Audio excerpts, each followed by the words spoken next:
I never imagined my own family would betray me like this, yet here I stand in the back of this suffocating courtroom, watching my father's face contort with rage as Mr. Jenkins reads grandfather's will. The mahogany-paneled walls seem to close in with each word, and the musty air grows thicker with tension. My cousin Sophie catches my eye from across the room, then quickly looks away. The Carter family ancestral home, including all contents and surrounding property, is hereby bequeathed to my granddaughter, Emma Carter. My heart pounds against my ribs. The room erupts in harsh whispers, a storm of disbelief and anger. Dad's neck flushes crimson as he whips around to glare at me. Uncle Jason grips his shoulder, but his own face betrays the same shock. This can't be right. Dad's voice cuts through the chaos. There must be some mistake. Mr. Jenkins adjusts his wire-rimmed glasses, unfazed. The will is quite clear, Mr. Carter. Your father was explicit in his wishes. I grip the back of the wooden bench, steadying myself. The room spins with fragments of memories, last summer's heated argument filtering through the study door as I stood frozen in the hallway. Grandfather's voice, usually so gentle, sharp with anger. I know what you're doing with the company, Robert. Did you think I wouldn't figure it out? Dad's response had been cold, calculated. You're an old man living in the past. Business isn't done your way anymore. Money laundering isn't business, Grandfather had shot back. It's criminal. The memory shifts to 3 months ago, just weeks before Grandfather's death. I'd found him in his study, surrounded by stacks of papers, his face gray with exhaustion. When I'd asked if he was okay, he'd gripped my hand with surprising strength. Promise me you'll protect it, Emma. The house, the legacy, all of it. Don't let them destroy everything I've built. I hadn't understood then. I do now. Emma. Dad's voice yanks me back to the present as he strides toward me, his expensive shoes clicking against the hardwood floor. We need to discuss this immediately. There's nothing to discuss. My voice comes out stronger than I feel. Grandfather made his choice. You don't understand what's at stake here. His words carry a threat beneath their surface. Uncle Jason hovers behind him, conflict etched in the lines around his eyes. The house needs to be sold. The market is perfect right now, and I have buyers lined up. Another memory flashes. Dad's construction company office late one night last month, voices carrying through the thin walls as I'd waited to drop off some paperwork. A man I didn't know speaking in urgent tones. The feds are starting to ask questions, Robert. We need that money cleaned, and we need it fast. My stomach churns. You mean your money laundering operation needs the cash? The words escape before I can stop them, quiet enough that only he and Uncle Jason can hear. Dad's face pales. Watch your mouth, he hisses. You have no idea what you're talking about. But I do. I've seen the signs for months. The mysterious meetings, the shell companies, the way money disappears and reappears through his construction projects. Grandfather saw it too. That's why he did this. The house isn't for sale. I straighten my spine, meeting his gaze. Not now, not ever. You ungrateful little... Dad lunges forward, but Uncle Jason pulls him back. Robert not here, Jason mutters, his eyes darting around the crowded courtroom. I step backward, my heel catching on the carpet. The other relatives watch with barely concealed interest, vultures waiting to see who'll draw blood first. The weight of their stares presses down on my shoulders. Miss Carter. Mr. Jenkins's voice cuts through the tension. There's one more stipulation. The property cannot be sold without your explicit written consent.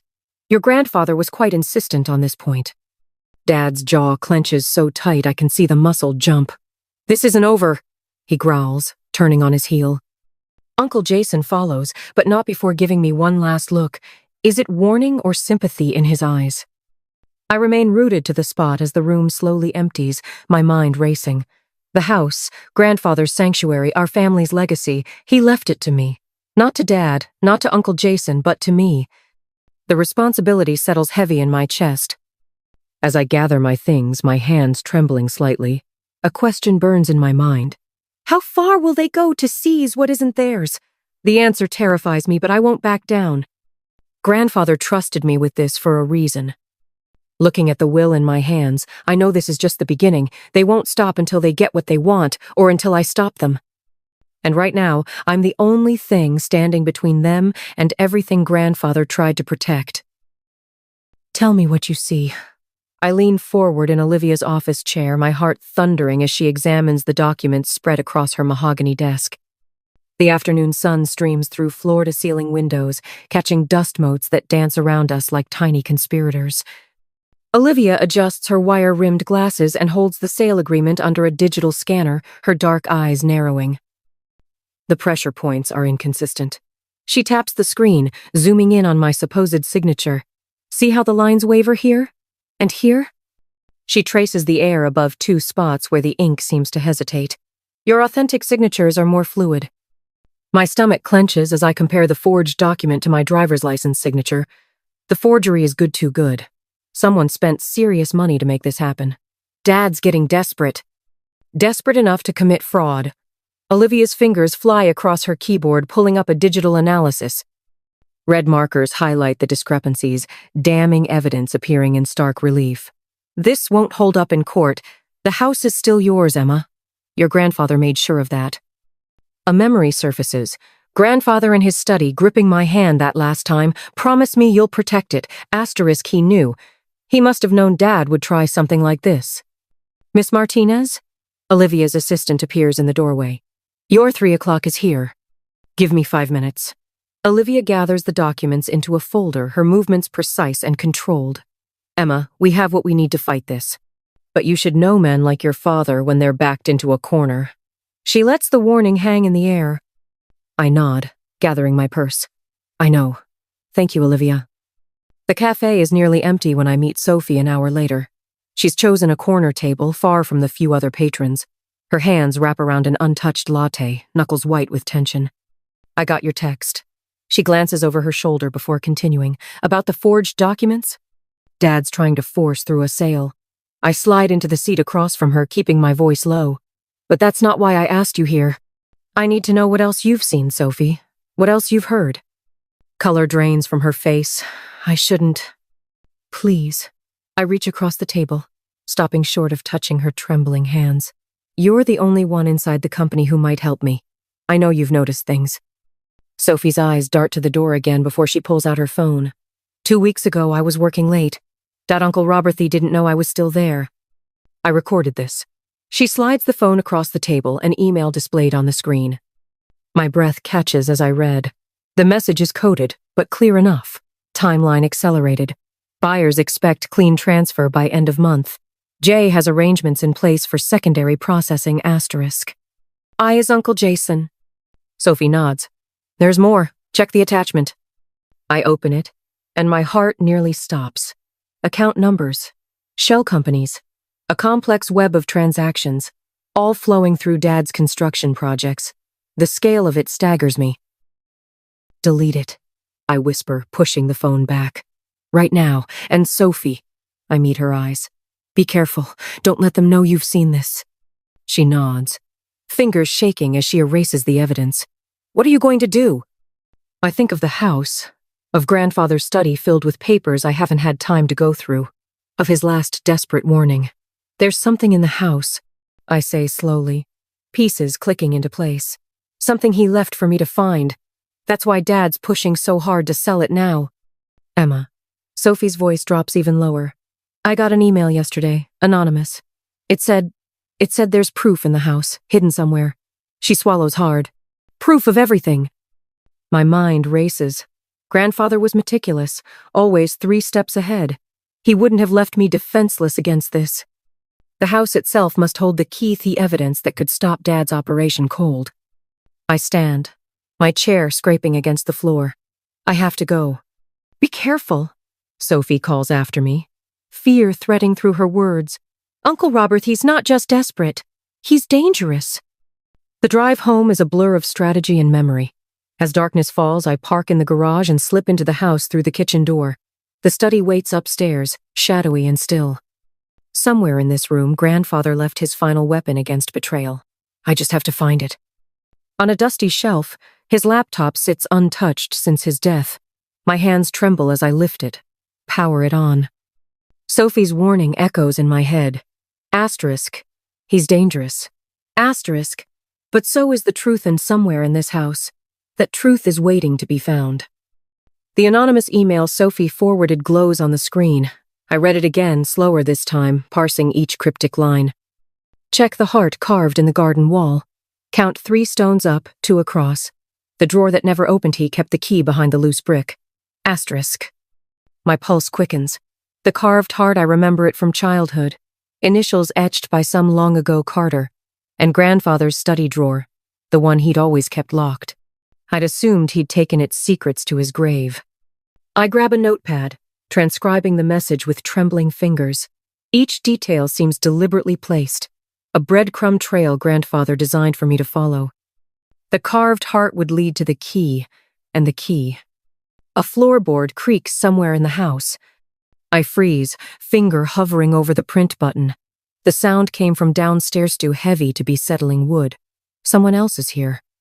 Quickly, I hit print and close the laptop. The printer whirs to life, too loud in the silence. I snatch the paper, fold it, and slip it into my pocket. Another creak, closer now. Footsteps on the stairs.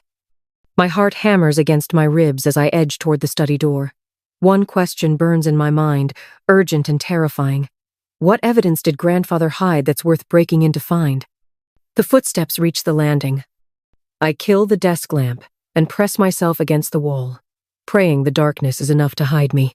Tomorrow I'll follow grandfather's trail of clues. But first, I have to survive tonight. The warehouse stench of mildew and rust fills my lungs as I crouch behind a stack of rotting wooden crates. Olivia and Sophie huddle beside me in the darkness, our breathing shallow and controlled. Through a gap in the crates, a slice of fluorescent light illuminates Dad's face as he paces the concrete floor 20 feet away. Even from here, I can see the sheen of sweat on his forehead. "Time's running out," he snaps at the shadows gathered around him. "The feds are breathing down our necks, and that little brat," the word twists like a knife in my chest, "is refusing to cooperate." A gravelly voice responds from the darkness. "You assured us this would be handled cleanly, Robert." The speaker steps into the light. Vincent Delgado, his expensive suit, a stark contrast to the decay surrounding us. Instead, we've got whispers of an investigation and a paper trail a mile long. My hand tightens around the small recording device in my pocket. Olivia touches my arm, a silent reminder to stay still. "I can fix this," Dad insists, but there's a tremor in his voice I've never heard before. "The house sale will cover everything once it's done." "And how exactly do you plan to make that happen?" Vincent's words drip with menace. "Your daughter holds the keys now, doesn't she?" A muscle twitches in Dad's jaw. "Leave Emma to me. I've got the documents ready. With or without her cooperation, that sale is happening within 48 hours. Sophie stiffens beside me. I don't need to see her face to know what she's thinking. The same thing I am. Forged papers. He's planning to fake my consent. The meeting continues, voices growing more heated as they discuss shell companies and offshore accounts. Each word is another nail in the coffin of the man I thought my father was. Olivia's surveillance equipment captures it all, but the real evidence is branded into my memory. The casual way they discuss fraud, the calculated plans to steal what's rightfully mine. Later, in our makeshift command center, an abandoned office space 3 blocks away, Olivia sorts through the intercepted communications while Sophie paces nervously behind her desk. "He's moving faster than we thought," Olivia says, fingers flying over her keyboard. "Look at these timestamps. The sale documents are already being processed." I lean over her shoulder, scanning the decoded messages. "How long do we have?" "Hours, maybe." She points to a string of encrypted text. "They've got a buyer lined up for tomorrow morning once those papers are filed." "We can't let that happen." My voice is steel, surprising even me. Grandfather trusted me to protect this legacy. I won't let them destroy everything he built. Sophie stops pacing. "Emma, maybe we should talk to Uncle Robert first. Try to reason with him." The memory of his face in the warehouse, cold, calculating, already planning to forge my signature, hardens my resolve. He's had his chance to do the right thing. Now it's time for a different approach. 20 minutes later, I stand in grandfather's study, the weight of generations pressing down through the darkness. The house creaks around me, familiar sounds that used to bring comfort. Now they feel like warnings. The door opens. Dad's silhouette fills the frame, his shoulders tight with barely contained rage. "You wanted to see me?" His voice is carefully controlled, but I can hear the storm brewing underneath. Yes. I move to grandfather's desk, place my hands on its worn surface. We need to talk about the forged documents you're planning to file tomorrow morning. The silence stretches between us, thick with decades of lies. Through the study window, storm clouds gather on the horizon, echoing the darkness in my father's eyes. You have no idea what you're talking about. But there's a flicker of something in his expression. Fear, maybe. Or recognition that his carefully constructed world is beginning to crumble. Don't I? I reach into my pocket, withdraw the recording device. Would you like to hear what Vincent Delgado had to say about it? All color drains from his face. Behind him, Uncle Jason appears in the doorway, his expression caught between loyalty and dawning horror as the truth of our family's corruption finally comes into focus. You stupid girl. Dad's voice trembles with fury. Do you have any idea what you've done? The people you're dealing with are criminals? The word rings through the study. Like you? He lunges forward, hands slamming onto the desk between us. Everything I've done has been for this family. Number. The certainty in my voice stops him cold. Everything you've done has been for yourself. The money laundering, the fraud. You're destroying everything grandfather built. Uncle Jason steps forward, his face ashen. Robert, maybe we should. Stay out of this. Dad whirls on him. Unless you want them looking into your involvement too. The threat hangs in the air, but something has shifted in Uncle Jason's eyes. I see the moment his loyalty fractures, splintering under the weight of too many lies. After they leave, Dad's threats still echoing off the wood-paneled walls, I sink into grandfather's chair, exhausted. Sophie and Olivia hover nearby, their presence a silent comfort as I process what just happened. But something catches my eye, a slight irregularity in the bookshelf behind the desk. Standing, I run my fingers along the spine of the old leather-bound books. There, a gap, almost invisible unless you're looking for it. My heart pounds as I carefully remove the loose panel. Inside the hidden compartment, a weathered journal rests atop a stack of documents. My hands shake as I lift it out, recognizing grandfather's precise handwriting. The first page reads like a confession, a record of everything he discovered about Dad's illegal operations. Emma? Sophie's voice is barely a whisper. What is it? I clutch the journal to my chest, mind racing with the possibilities this evidence represents. It's exactly what we need, my voice catches. Grandfather knew. He knew everything, and he left us the proof to stop them. The study falls silent except for the distant rumble of thunder. In my hands, the weight of the journal feels like both a burden and a weapon. The question isn't just what secrets these pages contain, it's how far I'm willing to go to use them. The crystal chandeliers of the Riverside Conference Hall cast dancing shadows across the faces of Metro City's elite. I adjust my grip on grandfather's leather-bound journal, its presence in my clutch bag both a comfort and a weapon. Across the room, Olivia Martinez catches my eye and gives an almost imperceptible nod. Everything is in place. Ladies and gentlemen, Dad's voice carries across the crowded hall, smooth as aged whiskey. It gives me great pleasure to announce the sale of the historic Carter estate to distinguished developer Ethan Reynolds. My heart pounds against my ribs as Reynolds steps forward, his custom Italian suit and perfectly coiffed silver hair screaming old money. But I know better. 3 days of digging through grandfather's records revealed the truth about Reynolds' empire of shell companies and laundered funds. The Carter estate has been in our family for generations, Dad continues, his rehearsed speech dripping with false sentiment. While change is never easy, neither is fraud. My voice cuts through the murmuring crowd like a blade. Every head turns as I step forward, grandfather's journal clutched in my trembling hands. Or money laundering, for that matter. Dad's practiced smile falters for just a fraction of a second. Emma, sweetheart, this isn't the time or place for. Actually, it's exactly the time. I open the journal to a marked page, my voice steadier than my racing pulse. Would you like me to read what grandfather wrote about your creative accounting practices? Or should we skip straight to the forged documents you used to try and circumvent his will? The crowd's whispers grow louder. Reynolds takes a step back from Dad, his carefully maintained facade cracking. From her corner, Olivia pulls out her phone, no doubt alerting our contacts in law enforcement.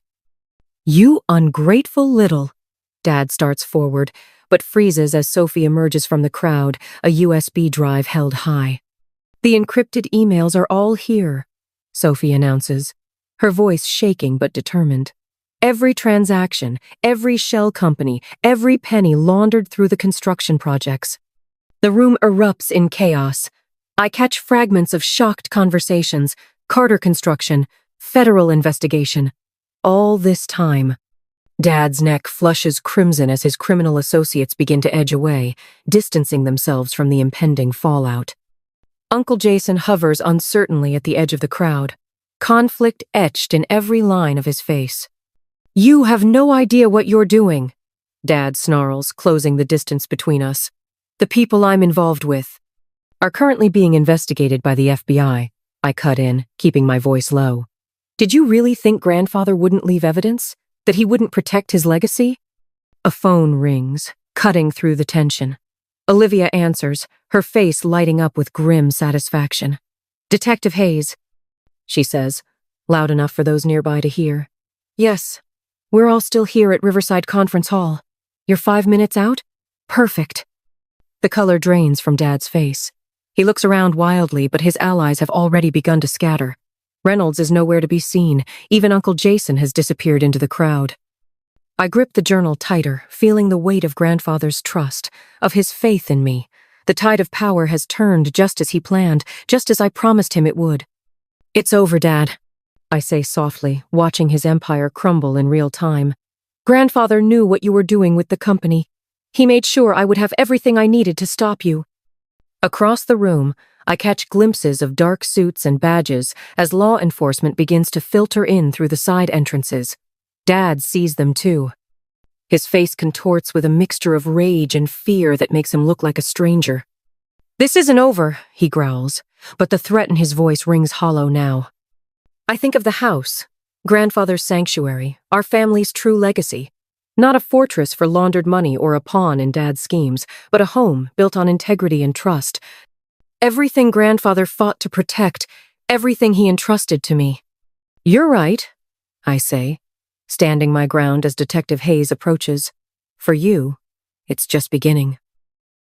The courtroom buzzes with whispers as Dad strides toward the podium, his Armani suit a sharp contrast to his unraveling composure. Camera flashes punctuate the tension like lightning before a storm. I grip the edge of the wooden table, steadying myself as his words slice through the air. "My daughter is young, naive. His voice carries that familiar, patronizing tone that used to make me shrink into myself. Not anymore. She doesn't understand the complexities of business, of family legacy.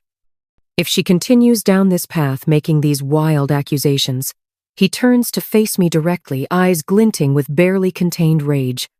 "There will be consequences that can't be undone." The threat hangs heavy in the air. A reporter's pen scratches against paper somewhere behind me. I catch Sophie's eye across the room. She gives me the slightest nod, and something in my chest steadies. "I have evidence," Dad continues, "of certain indiscretions that would be devastating if made public. Emma, please." His voice softens, dripping with false concern. "Don't force my hand." Olivia Martinez, my attorney, shifts beside me. We've prepared for this moment, anticipated every move. The weight of Grandfather's journal presses against my side where it's tucked into my briefcase, along with the stack of financial records that will shatter Dad's carefully constructed facade. I stand, and the room falls silent. "You're right about one thing," I say, my voice carrying clear and strong. "I am your daughter, which means I learned from the best about keeping receipts." Olivia steps forward, nodding to the court clerk. The projector hums to life, and the first document appears on the screen, a detailed spreadsheet tracking money movements through shell companies, each transaction highlighted in damning red. This is a record of funds flowing through Carter Construction's subsidiary accounts. Olivia explains, her professional tone masking the bombshell she's dropping. "Note the pattern of deposits and withdrawals, each carefully structured to avoid detection." Dad's face drains of color. Uncle Jason, seated in the front row, leans forward with widening eyes.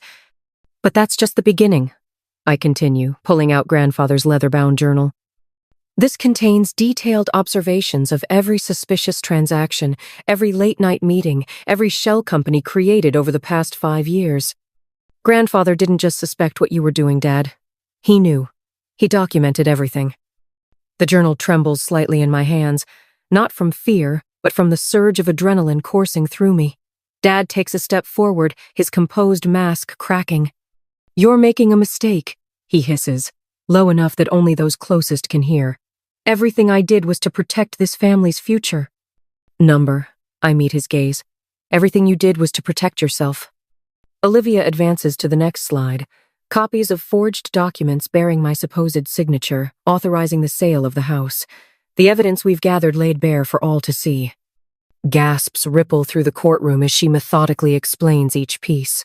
The forensic analysis proving the forgery, the intercepted emails discussing the scheme, the network of offshore accounts waiting to receive laundered funds. Dad's criminal partners shift uncomfortably in their seats. I recognize some of them from those suspicious meetings at the construction office. Men in expensive suits who now look like they're calculating their fastest escape routes. "Miss Carter," Judge Reynolds' voice cuts through the tension. "These are serious allegations. Mr. Carter, do you wish to respond to this evidence?"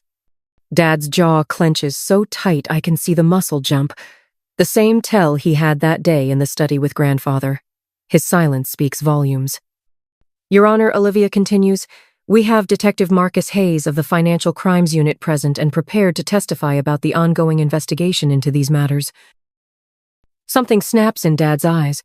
He spins toward Uncle Jason, who's already half rising from his seat. "You told them," he snarls. "You spineless." "Order!" Judge Reynolds' gavel crashes down. But it's too late. The carefully maintained veneer of the respected business leader crumbles as Dad lunges toward his brother. Courthouse security moves in swiftly, and I watch my father, the man I once admired, once feared, being restrained as Detective Hayes approaches with handcuffs at the ready. The cameras flash faster now, capturing every moment of his undoing. I remain standing, my heart pounding, but my voice steady as I speak one final time. "The house stays in the family, Dad. Just not your version of it." Uncle Jason rises slowly from his seat, his face ashen. The entire courtroom holds its breath as he makes his way to the center of the room. His hands shake as he straightens his tie. "I need to make a statement," he says, voice rough. "About the forgery. About everything." His eyes meet mine, filled with a mixture of shame and relief. "Emma's telling the truth. I helped Robert create those documents. I watched him build this whole scheme, and I did nothing to stop it." Sophie steps forward next, her heels clicking against the hardwood floor. "I have testimony as well, Your Honor. Dates, times, conversations I witnessed. The threats made against Emma when she refused to comply." The room erupts in chaos as Detective Hayes moves forward, officially placing Dad under arrest. The charges ring out clear and damning. Money laundering, fraud, conspiracy, forgery. Each word, another nail in the coffin of his reputation. I watch as they lead him away, his shoulders finally slumping in defeat. The man who once towered over my world now seems smaller somehow. Behind me, I hear the rapid-fire clicks of camera shutters, documenting every moment of this public reckoning. The judge calls for order, but I barely hear him. My mind is already racing ahead to what comes next. The questions that will need answering. The legacy that will need rebuilding. Grandfather's words echo in my memory. "Promise me you'll protect it, Emma. The house, the legacy, all of it." I did, Grandfather. But standing here in the aftermath, watching the family I knew crumble and reshape itself, I can't help but wonder, what will rise from these ashes? The house is safe, the truth is out, but the real work, the work of healing, of rebuilding, that's only just beginning. Dawn spills through the restored stained glass windows, painting the foyer in fragments of amber and sapphire. I run my fingers along the freshly polished banister, breathing in the scent of lemon oil and history. The grandfather clock in the corner, the one that marked so many Carter family moments, ticks steadily, a heartbeat restored. "Miss Carter?" Jorge, the restoration supervisor, approaches with a tablet in hand. The last of the historical photographs have been mounted in the East Wing gallery. I follow him down the hallway, where dozens of black and white photos now line the walls in gleaming frames. There's Grandfather at 20, standing proud in his army uniform. Another shows him breaking ground on his first development project, the one that launched the family business legitimately, before Dad corrupted it. My throat tightens as I spot a photo I'd almost forgotten. Grandfather and me in his study, heads bent over his collection of rare first editions. I was 12 then, oblivious to the storm brewing in our family. The archival glass will protect them from UV damage, Jorge explains, but his voice fades into background noise as memory washes over me. 3 months ago, I stood in this same spot, watching federal agents escort Dad out in handcuffs. His face had been a mask of fury and disbelief, the expression of a man who never imagined his schemes would unravel. The evidence in Grandfather's journal had been irrefutable, each detailed entry revealing another layer of Dad's money laundering operation. The memory dissolves as Olivia's heels click against the hardwood floor. Everything's official, she announces, waving a stack of documents. The title's clear and the preservation trust is ironclad. No one can ever force a sale of this property again. Thank you. The words feel inadequate for everything my attorney has done, but she waves off my gratitude with a warm smile. Sophie appears in the doorway, a box of old photographs in her arms. Found these in the attic. Thought they might fit the gallery. My cousin, no, my friend now, sets the box down carefully. It's amazing in here, Emma. Uncle Frank would be proud. The three of us move to the living room, where morning light streams through newly restored windows. The antique furniture, each piece chosen by Grandfather over decades, gleams with fresh polish. On the mantel, his collection of vintage fountain pens catches the light. I'd found them tucked away in his study, along with the journal that changed everything. Hard to believe this was the same house, Sophie muses, sinking into a leather armchair. Remember how dark it felt during the will reading? Now it's like it can breathe again. I finish, understanding exactly what she means.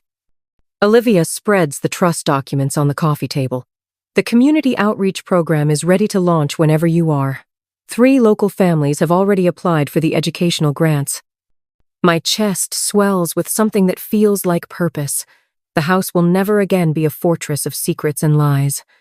Instead, it's becoming what Grandfather always envisioned, a place of learning, growth, and second chances. Through the bay window, I watch volunteers preparing the garden for tomorrow's community gathering. They're planting wildflowers in beds where nothing grew for years, the colors a riot of purple, yellow, and white against rich soil. One bed has been reserved for the rose bushes Grandfather loved, the ones Dad ordered removed years ago. They'll bloom again next spring. The Grandfather clock chimes 10, its sound resonating through rooms no longer choked with tension and deceit. Each note feels like confirmation, like Grandfather's voice saying, "This is what I protected it for, this is what I knew you could do, asterisk." I move to the window, pressing my palm against the cool glass. The morning sun illuminates every corner of the property, from the restored Victorian greenhouse to the winding gravel paths. No more shadows, no more secrets, just light, possibility, and the steady foundation of truth that Grandfather helped me build. Ready for tomorrow? Sophie asks, joining me at the window. I nod, watching a monarch butterfly drift through the garden. Ready for everything that comes next.